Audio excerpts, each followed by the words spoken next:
Alright, yeah, welcome back to some more Magic Arena, and today, since we've got rotation, we're going to be focusing a little bit more on standard again, and actually going to be doing something I don't normally do, which is basically visit the same archetype twice in a row.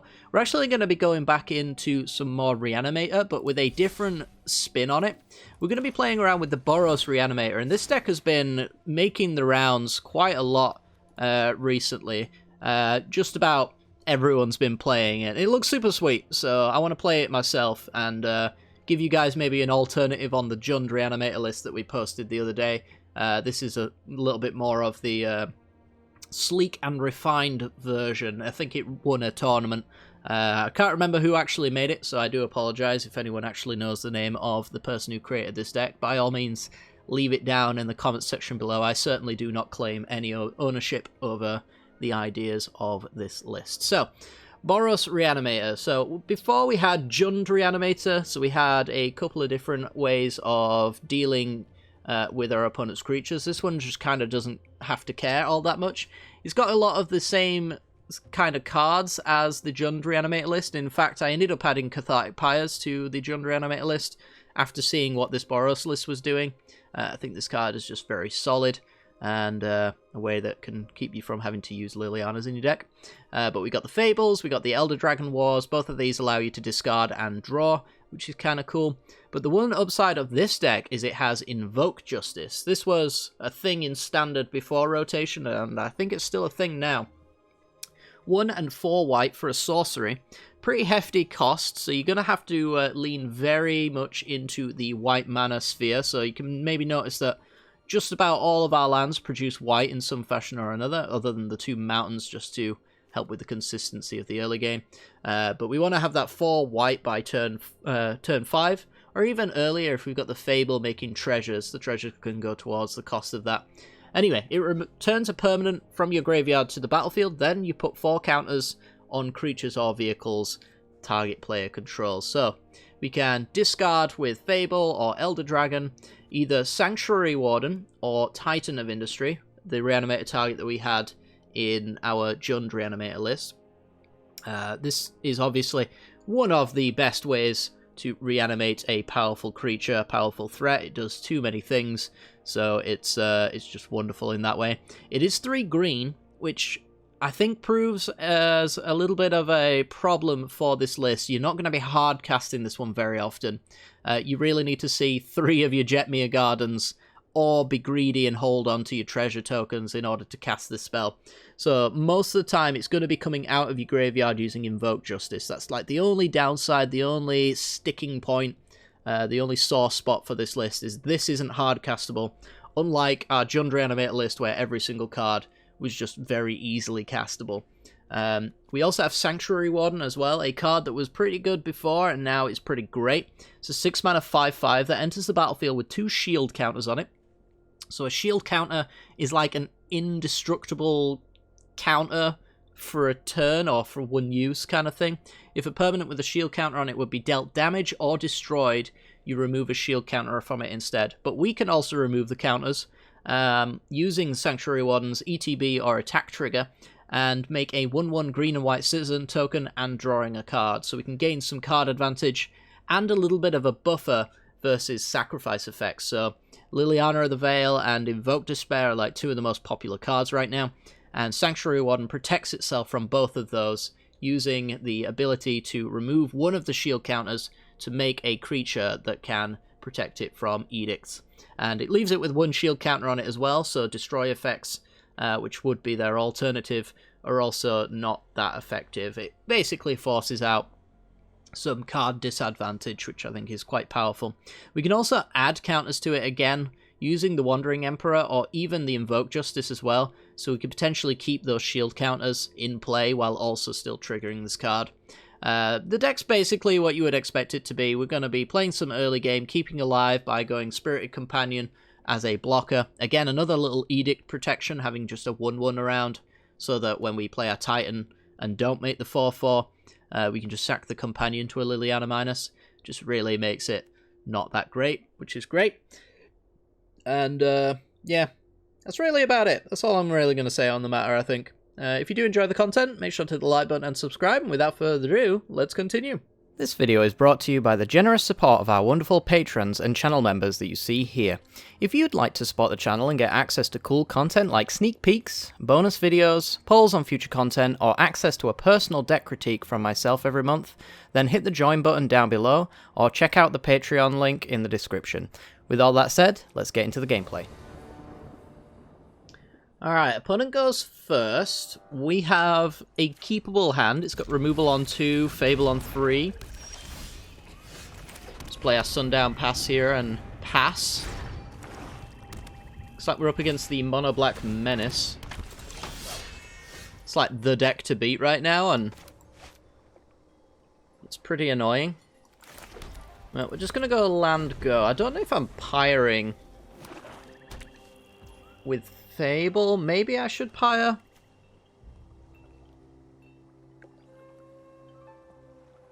It's hard to say. I think I'll pyre. This could just be like the pre-attack before setting up like a Liliana, but I'm pretty sure Liliana ticks out of pyre range anyway. Alright. The upside of this deck is we do have things that we would like to discard anyway. So it's not a huge deal. If Liliana minuses here, we've got the pyre to kill her. I'm going to discard the mountain because we could go for a Sokenzan that might matter against Liliana. Ooh, Titan of Industry. Yeah, I'm going to dump that. Would have loved to have drawn that. Alright, so let's go after Liliana. Watch it. And then I think with Sanctuary Warden being in our hand, we're happy just to play the land here and maybe pyre the Liliana. Yeah, I'm gonna have to pyre it now. There's not really a window where I can prevent them from playing Liliana without also letting them just tick up. We don't really want to just let them tick up, especially with Sanctuary Warden in hand, so pretty decent. And I guess that's all she wrote. I mean, what is your hand? I guess with this Voltage Surge, maybe it's all red cards and Invoke Despairs. I guess that would make some more sense. But yeah, we're pretty much on course to play Sanctuary Warden and just get that token, which allows to play around the Despairs. So not a big deal there. I mean, not exactly the showing for Mono Black that you expect, but it wasn't Mono Black, so yeah, it's Mono Black Splash Red. On to the next game. Alrighty, on the draw. 2 tap lands, but no 2 drops. Do need a 3rd land to make this hand work. But work it shall if I do get that. So I'm going to keep it. We did get our 3rd land. Alright, so let's go Jetmir's Garden. Green, black. Jund. Alright. Blood Tithe Harvester. Another Liliana deck. I'm just going to get the redraw here, I think. Could get punished, like, it might stop me playing my 3rd land there, but I was kind of quite confident that I would not have to suffer through that. Alright, we'll leave the Spirited Companion around, because it can be a means to keep our creatures alive from a Liliana minus. Let's get Restoration of Igandra going. And we're going to pass. We can do a little bit of ramping next turn by discarding Windscarred Crag, getting it back. Or I could get a redraw with the Companion. So they've got Titans of Industry in their deck as well. We're going to get to ours first, though, which is the upside. Yeah, I'm going to keep my Companion around. Again, for the Liliana minus. I think they'll definitely have that in their deck. You have to take 5 to do it, but I think that's okay. You can recover quite easily, I would say.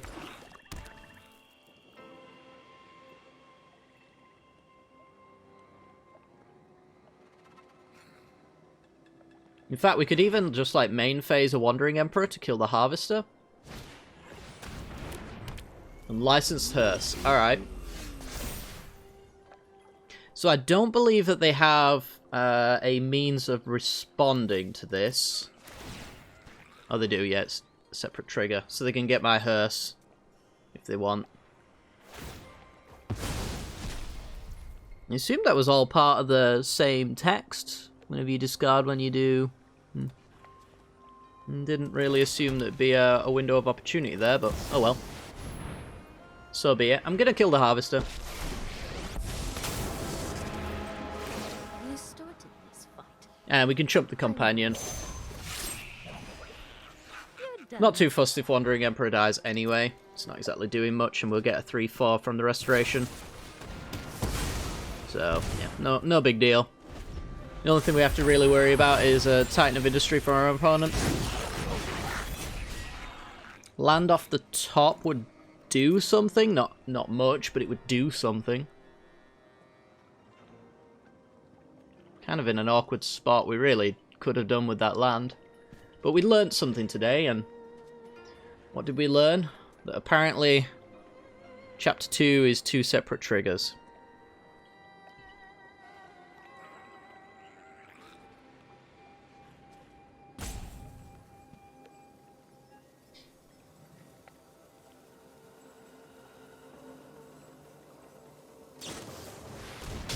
Unleash the Inferno. Oh, wow. I'm never done for good. Cool. This is going well. Red sauce off the top. Untapped. Okay. Well, play another one. Yeah, this could be extremely bad for me. I will concede to a Titan of Industry. So I'll just play a Windscarred Craig here. Yeah, their ability to Titan, copy Titan. I think they've got that ability anyway. 4, 5, 6, 7. Yeah, they could have up to 8 mana here. I think even if they just hardcast a Titan without the reflections, superb value, we're still in trouble. But we're going to aim for an Elder Dragon War to clean this up. And hope for the best, really. Down to 9. Graveyard Trespasser. All the Graveyard hate. And something that survives the Dragon War.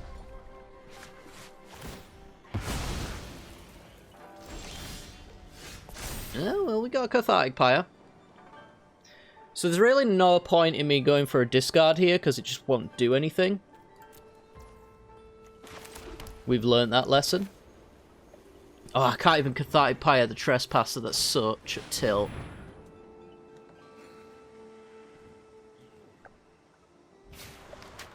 Alright, 2 damage.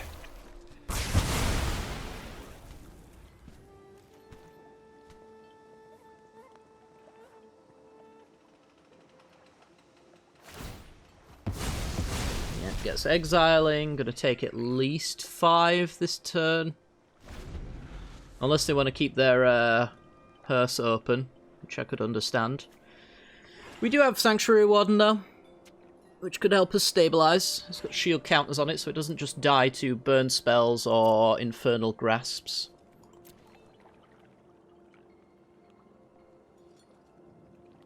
But not exactly gonna do great against Unlicensed Hearse with these Invoked Justices. They're not really doing anything for us. And yeah, we're just dead, right? Because he got a creature in there. Yep. Literally lethal. Boo hiss. Our opponent has heavily teched against us, and our hand wasn't that great. On to the next one. Alright, we play first, and this hand is certainly keepable. We got Jet Me a Garden, and probably going to play the Companion, because there's a good chance we're going to draw some extra lands. More mono black. I've got to say, Standard has the potential to be really great, but 90% of the games being mono black is a little bit of a tilt.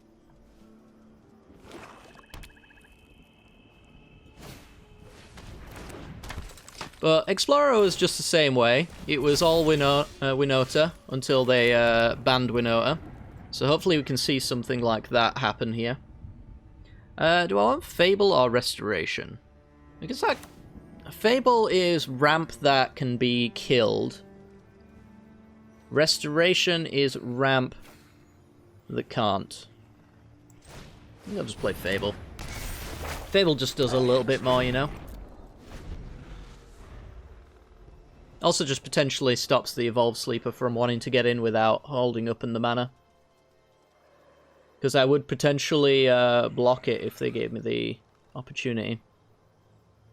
There's also this 3 mana Revealing Eye. If they want to expose that, then they can certainly do that. Gonna go for it. So is this, yeah, it takes a card from me and then I draw a card. So I get a Wandering Emperor. I think Invoke Justice can bring back Planeswalkers, right? Is that true? That might be true. I don't know. Let's see. Wooden Garden, Wooden Plains. We've got too many lands. Let's get something different. Sanctuary Warden. I can get up to 5 mana this turn. That's not going to do much good for me, I don't think so. Let's go Restoration. Grab a Plains. Play Jet Me a Garden. Offer the trade. And now Sanctuary Garden's ready to go.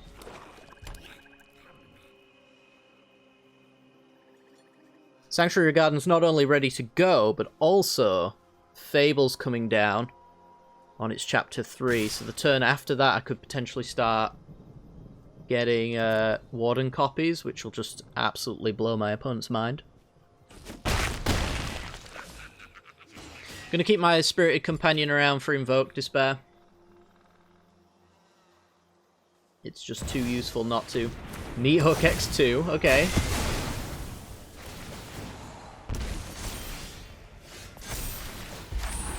Not that big of a deal, to be honest. So, discard... We'll discard Plains, and we'll get back Spirited Companion. The Sanctuary Warden, we like that. And then we'll play the Sundown Pass and Sanctuary Warden. Definitely take a counter off. And we're looking good. We've got plenty of Invoke Despair protection, so we're not going to take too much damage there. So I can get rid of this creature, this enchantment, and no Planeswalker, so they draw 1. As I say, not that big of a deal, and now we've got Reflection copies. I think our opponent will concede pretty quickly. You can hit me for 3. But then they will be in trouble. And I think they know it. If I were them, would I attack? I think I would. Because it would involve me double blocking with Kiki. And that ain't happening. Alright, so now I've got another enchantment in play. I'm going to get some more creatures in play. Take it off yourself. Ooh, Titan of Industry. Okay. That's a thing.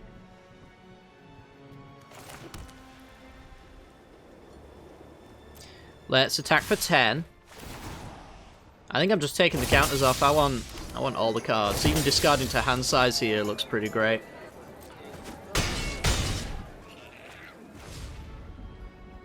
Not that I particularly need to. We're just going to go Fable. And pass the turn. They gain some life. And yeah, we pass the turn. So we can double block, we can sack 2 things to Invoke Despair. We don't much care about this.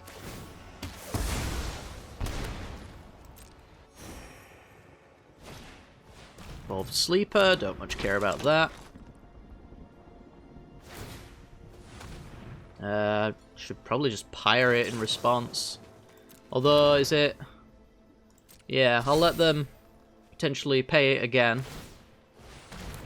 There we go. Let's get rid of that now. You're down to 5.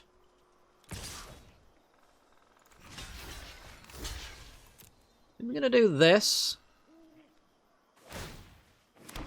Make the spirit that we would have lost. Keep the architect. We'd lose some life. We're possibly going to be able to gain it all back, though. Let's get rid of the planes, because the Windscarred Crag's life gain might be relevant. And I think this will... Oh, we shouldn't have got rid of the planes, actually. Boo hiss, I'm bad. I could do Elder Dragon War, get a 4/4 that I could then haste. So it'd be 4, 5, 6, 7, 8, 9. Yeah. Okay. I think that's what we want, right? 4, 5, 6, 7, 8, 9, 10, 11, 12. One short, actually. Rude. Alright, well, instead, let's just go Sanctuary Warden. Another Sanctuary Warden, gain some life. Swing with the squad. And pass. We can X4 a Meat Hook Massacre, I guess. Token Spirit. Enchantment. Go down to 3. They gain 2. And they should be dead. I don't think they can 3 me from here. Yeah, cool. We are quite insulated versus Invoke Despair, which is like the... Probably... Is it the best card in Standard right now? I'd certainly say it's the reason why Mono Black is extremely good. I don't think the introduction of Liliana really took this deck over the top. I think it was always pretty powerful. But yeah, it's just got a ton of tools very recently. And with rotation taking a load of stuff out, you know, I think even if you just took the Meat Hook Massacre away, this deck would really fall down. And I really want this card to go away because it kind of just doesn't really incentivize playing creature-focused decks. Like, our deck, although we've got lots of creatures, is not a creature-focused deck per se. It's a reanimation deck, so all we have to do is play one creature and hope that it's good enough, whereas, like, a tribal deck has to play loads of creatures. And tribal decks can't exist with Meat Up Massacre, as an example.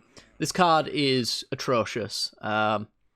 It's very much not good for any format that it's a part of, I think, personally. I guess I'd make an exception for, like, Historic Brawl, because it's singleton. But other than that, like, if it has the potential to be a 4 of in a format where, you know, actually invest in mana, and this is reasonable. So again, not Vintage, not Legacy. It's a problem. But yeah, either way, we move on to the next game. Alright, let's see if we can not go against Mono Black this time. It is pretty much the only deck in this format. I'm getting that impression anyway as time goes on. We've kind of gotten past the Haunted Ridge. It's Mono Black with extra steps. Great. Let me play our Ganjo so we have Pyre on both modes being relevant here.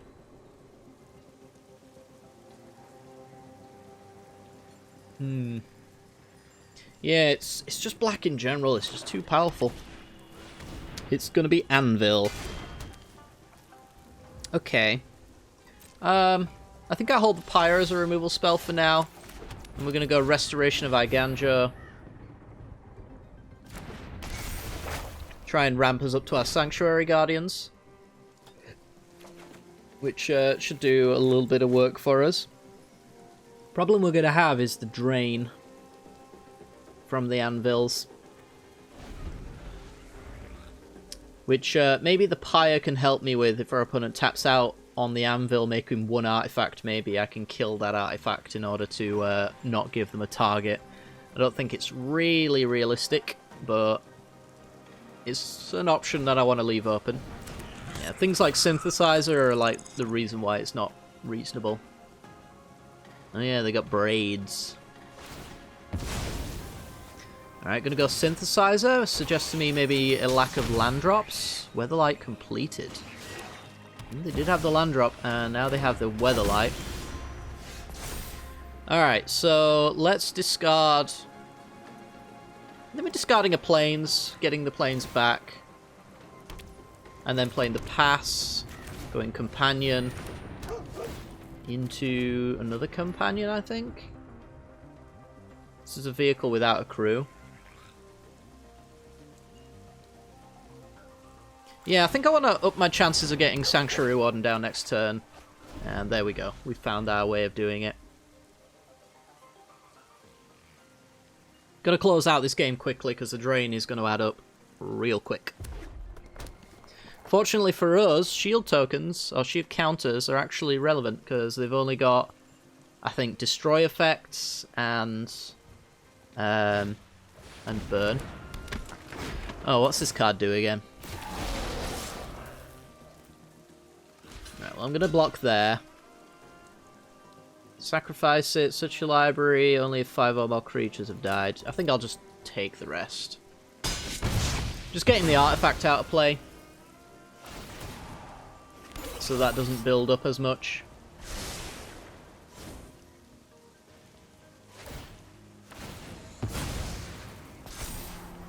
Alright, so when this has 4 or more counters, it's a creature. So it won't be too long, but we've just got the Wandering Emperor to help. And it also has to push through a Sanctuary Warden. Which we're going to take a counter off of. Taking 1 off is fine. And pass. Got a decent body now. So they do have the sack artifact deal 4 damage burn spell, which can get rid of the Architect of Restoration. They also probably have Infernal Grasps, and they probably have Blood Tithe Harvesters. That's like the removal that we're going to expect. Harvester can obviously get through the Warden. But only if they've got enough blood tokens, which just 1 Harvester on its own isn't going to do. So I am inclined to keep the shield token on it just to protect it in that fashion. Can also save it in combat potentially as well with the Wandering Emperor gaining the first strike and counter. Something to keep in mind.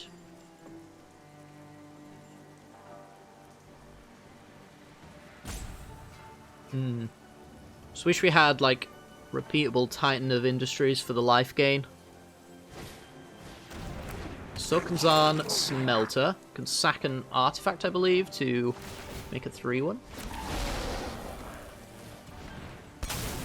And get rid of the blood token to do that. Alright, board's going wide. And they pass.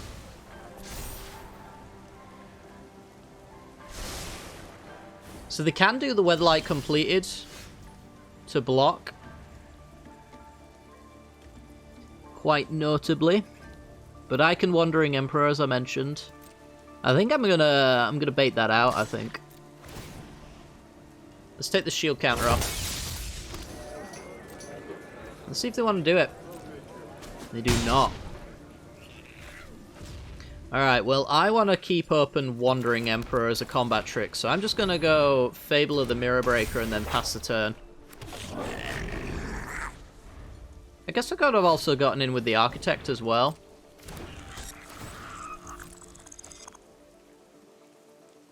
Okay, so they've got Sokunzan. Gonna play it as a land instead of making the tokens, though. Might be just a hard sack synthesizer. Is that their plan? Does make them a samurai when they do that, as opposed to just sacking it with the anvil that makes a 1-1 instead. I don't think Lagomos is really going to tutor up anything too relevant.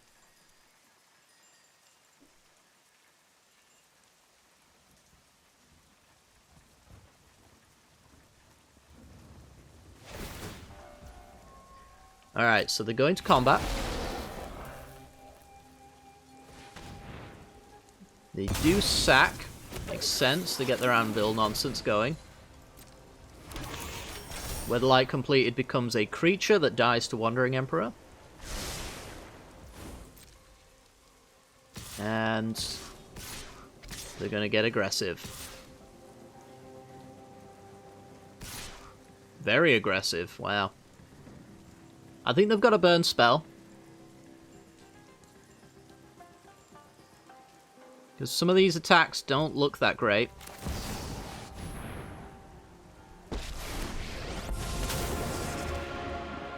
I am the Emperor of Kamigawa, and I will protect my people. They can sack Weatherlight in response to stop me from gaining the life. But I'm looking to get rid of the Weatherlight anyway, so as long as that part happens, I'm okay with it.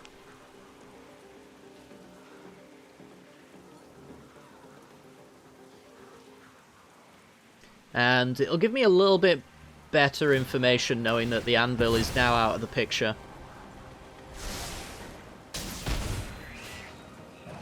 So, no life for me. Let's get rid of the non-token, I suppose. And take some of the 3 ones off. I might just take the rest.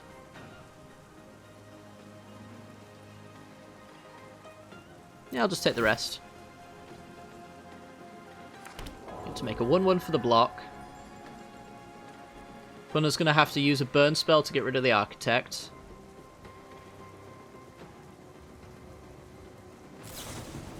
Yeah, there's a voltage surge. So they're going to 2 for 1? Meat Hook X1. Oh, that's brutal. Wow. Yeah, down to 10. And they get to go Lagomos. Lagomos? Any card they want.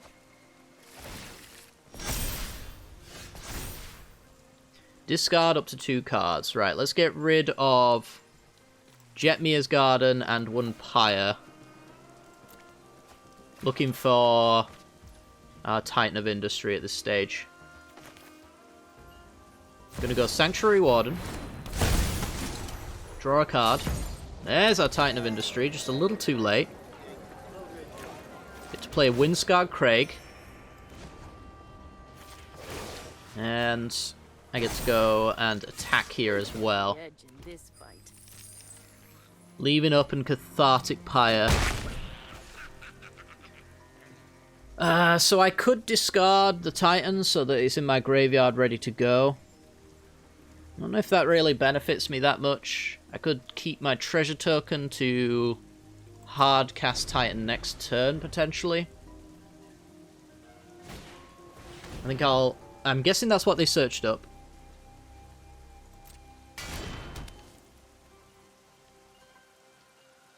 So these can only sacrifice artifacts, notably, so neither of these 2 could be sacrificed. They have to sacrifice the synthesizer to get the creatures. So I don't really have that drain trigger to worry about necessarily.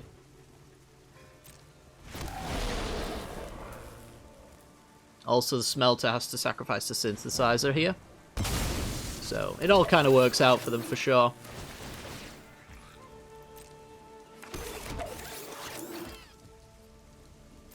Not entirely certain whether or not I'm supposed to be killing something here.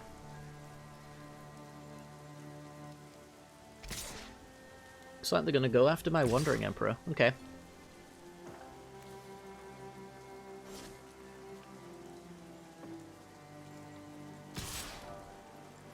So they need a little bit more than just the Voltage Surge they've drawn in order to kill my Warden.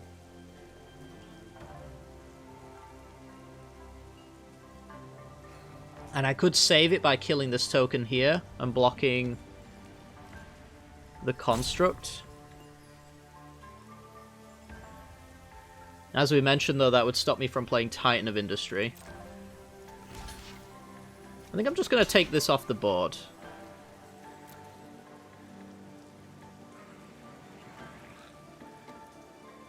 I can't assume that my Sanctuary Warden's going to live.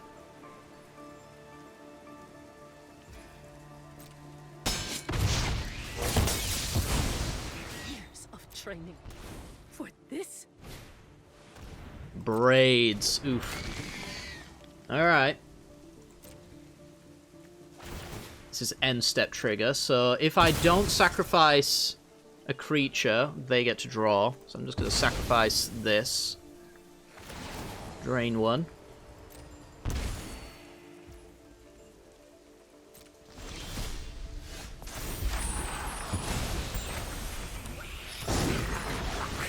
Alright. Now I get to go all attack. Make a treasure.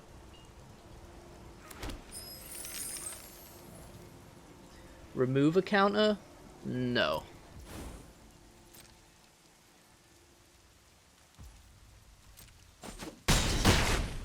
Down to 12. Titan of Industry. Definitely gaining me life. Definitely gaining life. After that... It could be get rid of Meat Hut Massacre. Because the drain is relevant. I guess the anvil just does the job a little bit better though, right? So let's do that.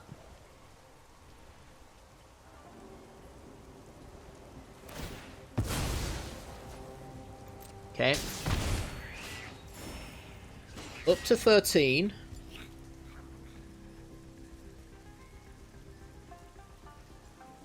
And what about Piring Braids?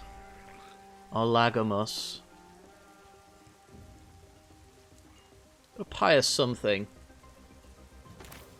I'm pretty sure.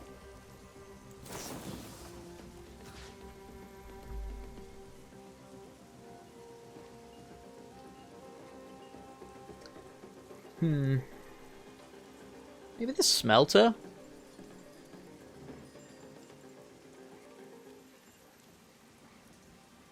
It's hard to say, to be honest. I think I'll take the smelter.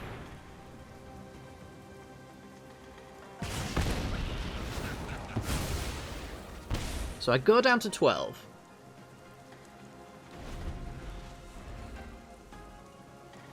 They are a bad draw away from us turning the corner here.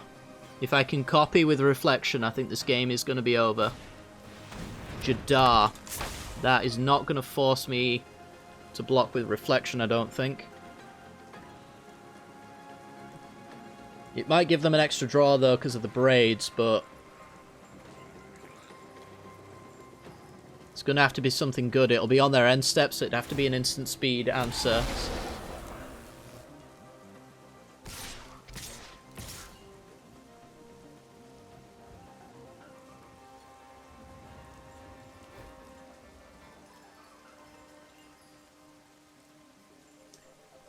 Nobody can deal 1 damage to me, right?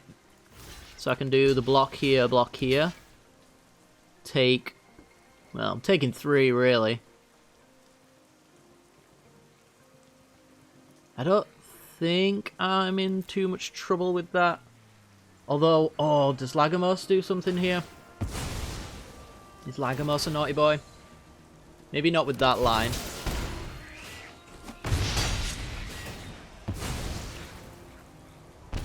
Go down to 8.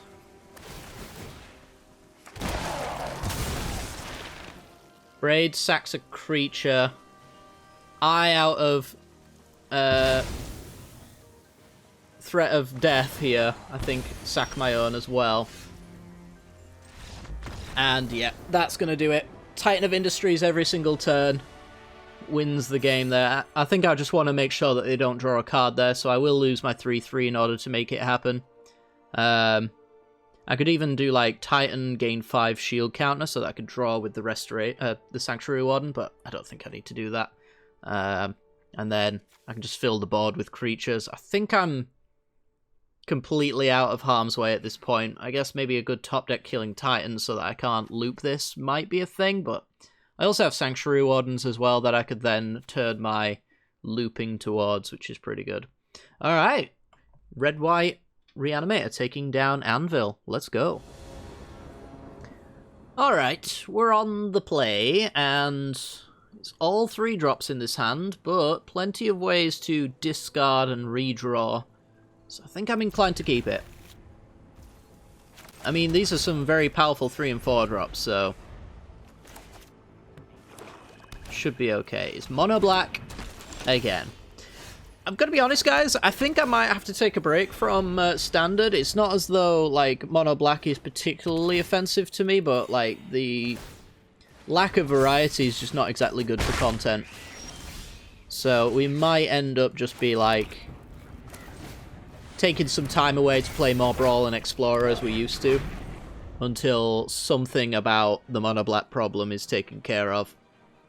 Because it's just not that great, like... I could keep auto-conceding until I got not black decks, I suppose, but... I don't know, I'm lazy. And it's far less effort to just, like, play Explorer. Alright, cut down. Deals with my ramp just a little bit. I'm going to get rid of these 2 tap lands. I'm going to play the land and Emperor, this sleeper, I think, so... Let's just get that done. Oop. I can always Elder Dragon War, make a 4/4 so that I have something to tick up with Emperor. There's an Edgar. We've got a Spirited Companion. Alright, so we could do a 2-move play here. Kind of gave away a little bit of value by playing my land first. Shouldn't have done that. But that's okay. I don't really expect my dragon to live, which is why I'm not, like, making a very easy blocker against the Edgar. I could have a 5/5 flyer right now, basically, but I think it's going to die, and my Wandering Emperor is going to die regardless, and case in point, there you go. But the good news is that we potentially have an active Kiki Jiki by making that line. Let me... No, actually. Yeah, let me discard Elder Dragon War. Get back a Spirited Companion. Play the land. Play a Sanctuary Warden. Take a counter. And swing for 2. Tapped Reflections look a lot less scary, and I really would like to get my Sanctuary Warden value. Not going to get it, but that's fine. We won't be taking the counter off Sanctuary Warden, but we could take a First Strike counter off of it, quite happily. So I think we'll be doing that. So let's main phase the Wandering Emperor. Play our land, stick a +1/+1 counter on the Warden, which we can then remove. I will protect my people. Show them how we greet our enemies. Oh, they got the Wandering Emperor, so they can kill this in response to my counter removal. Fair. Totally fair. Oh, actually, I can remove it from Planeswalker. Didn't know that. Well, I'm gonna kill their Emperor. Not too happy with that existing. We've got chump blockers for the Edgar. And now our opponent has less cards than we do, and we're going to have quite a substantial threat with an ever upticking Architect of Restoration that does not die to Wandering Emperor. We've got the edge in this fight. And our opponent knows it. Alright, fair enough. Well, that had more white cards in it than black, so maybe that's a tick in the pro area. It had a white card in it, and a white card with some black on it. So, I don't know. I'm so torn, because, like, there's so much cool stuff when rotation comes around for Standard, but it's being soured by mono black right now. I don't know. Let me know down in the comment section, guys, what you think. Whether or not does the mono black being every single match I play against bother you as far as content's concerned? Does it make it a lot less interesting? Certainly feels less interesting to me as a player when I only have to play around one deck. and it sort of warps the format in that way, because, like, why would I play anything that loses to Mono Black? Why would I play anything that dies to Meat Up Massacre, you know? Which, you know, is just a meta call, really. It's, you know, you don't want to play a deck that's bad against the top deck in the format, necessarily, but it also just kind of feels like it's the only deck in the format. So it's a bit of a sad one. But yeah, this deck's super sweet. Definitely say this one's better than the Jund Reanimator list that we played just the other day. I think, although it's not as consistent with hard casting Titans of Industry, and we barely even saw them during today's video, I definitely think that it can do what the Jund deck was a little bit clunky with, which is reanimating and also just not needing to reanimate, because we had Sanctuary Wardens as a legitimate card. And by the way, this card is totally legit. It used to be fine, and now it's great. I like this card a lot, and I've been waiting to play it for quite some time, so pretty happy with that. Either way, though, guys, that's going to do it for today's video. Hopefully you've enjoyed, and if you have, make sure to hit the like button and subscribe for more content like this in the future. And if you hit that little bell icon, you'll get notifications when my videos go live. Probably going to be coming back with some Explorer or some Historic Brawl, maybe just as a little bit of a palette cleanser for Standard. I'm not too sure if I'm coming back to Standard. I think I probably am, because I do have a lot of cool decks that I want to play around with. It's just I kind of want to wait until this isn't a thing, you know, and then we can go back to having tons of fun. But who knows? Either way, though, guys, take care and have a wonderful rest of your day. Peace.